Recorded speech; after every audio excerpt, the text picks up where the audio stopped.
ਅਸੀਂ ਰੈਂਟ 'ਤੇ ਰਹਿਣ ਵਾਲੇ ਹਾਂ ਅਤੇ ਸਾਡੇ ਕੋਲ ਇੰਨੀ ਗੁੰਜਾਇਸ਼ ਨਹੀਂ ਹੈਗੀ। ਮੇਰਾ ਮੀਆਂ ਦਿਹਾੜੀ ਮਿਹਨਤ ਕਰਦਾ। 2 ਸਾਲ ਦਾ ਮੇਰਾ ਬੇਟਾ ਹੈ, ਉਹਦੇ ਗੁਰਦੇ ਖਰਾਬ ਨੇ ਦੋਨੇ, ਪੇਟ 'ਚ ਪਾਣੀ ਹੈ ਅਤੇ ਇੰਨਾ ਅਰੇਂਜ ਨਹੀਂ ਹੁੰਦਾ। ਮੇਰੀ ਅੰਮੀ ਅੱਬੂ ਫੌਤ ਹੋਏ ਨੇ, ਮੇਰਾ ਕੋਈ ਸਹਾਰਾ ਨਹੀਂ ਹੈ ਅਤੇ ਅੱਲ੍ਹਾ ਤੋਂ ਇਲਾਵਾ ਕੋਈ ਸਹਾਰਾ। ਛੋਟਾ ਜਿਹਾ ਮੇਰਾ ਬੱਚਾ ਹੈ, ਇਹਦੇ ਗੁਰਦੇ ਖਰਾਬ ਨੇ ਦੋਨੇ, 2 ਸਾਲ ਦਾ ਹੈਗਾ।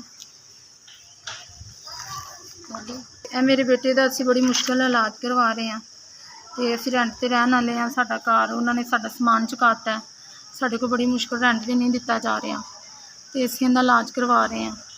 ਬੱਚੇ ਦੀ ਬਿਮਾਰੀ ਦੀ ਵਜ੍ਹਾ ਤੋਂ ਮੇਰਾ ਮੀਆਂ ਜੋ ਕਮਾਉਂਦਾ ਹੈ ਅਸੀਂ ਇਸ ਬੱਚੇ 'ਤੇ ਲਾਤਾ ਹੈ। ਹੁਣ ਸਾਡੇ ਮਾਲਕ ਮਕਾਨ ਨੇ ਸਾਨੂੰ ਬਾਹਰ ਕੱਢ ਦਿੱਤਾ ਹੈ ਕਿਰਾਏ ਦੀ ਵਜ੍ਹਾ ਤੋਂ। ਅਸੀਂ ਕਿਰਾਇਆ ਨਹੀਂ ਦੇ ਸਕਦੇ। ਮੇਰੇ ਬੱਚੇ ਦੇ ਦੋਨੇ ਗੁਰਦੇ ਖਰਾਬ ਨੇ। ਅਸੀਂ 1 ਮਹੀਨੇ ਦਾ ਕਿਰਾਇਆ ਦੇ ਕੇ ਅਤੇ ਸਮਾਨ ਅੰਦਰ ਰੱਖ ਲਈਏ। ਅਸੀਂ ਬਾਹਰ ਗਲੀ 'ਚ ਬੈਠੇ ਹੋਏ ਹਾਂ, ਇੰਨੇ ਵੀ ਪੈਸੇ ਨਹੀਂ ਹੈਗੇ ਸਾਡੇ ਕੋਲ। ਅਸੀਂ ਬੜੇ ਮਜਬੂਰ ਹੋਏ ਬੈਠੇ ਹਾਂ। ਮਿਹਰਬਾਨੀ ਸਾਡੀ ਮਦਦ ਕਰੋ।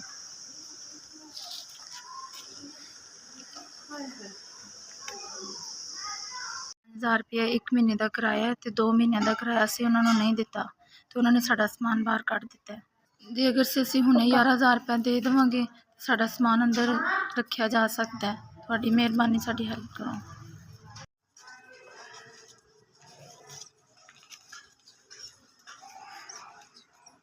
11,000। अस्सलाम वालेकुम।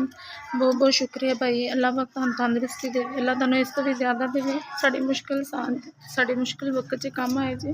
मेहरबानी भाई, बड़ी मेहरबानी। अल्लाह पाक तुहानू तरक्कियां कामयाब करे। असी गर्मी का टाइम बड़ी मुश्किल दे विच गली च बैठे हुए सी। बड़ी मेहरबानी, तुसीं 11,000 रुपये दे के साड़ी मुश्किल आसान की। असी समान अंदर रख के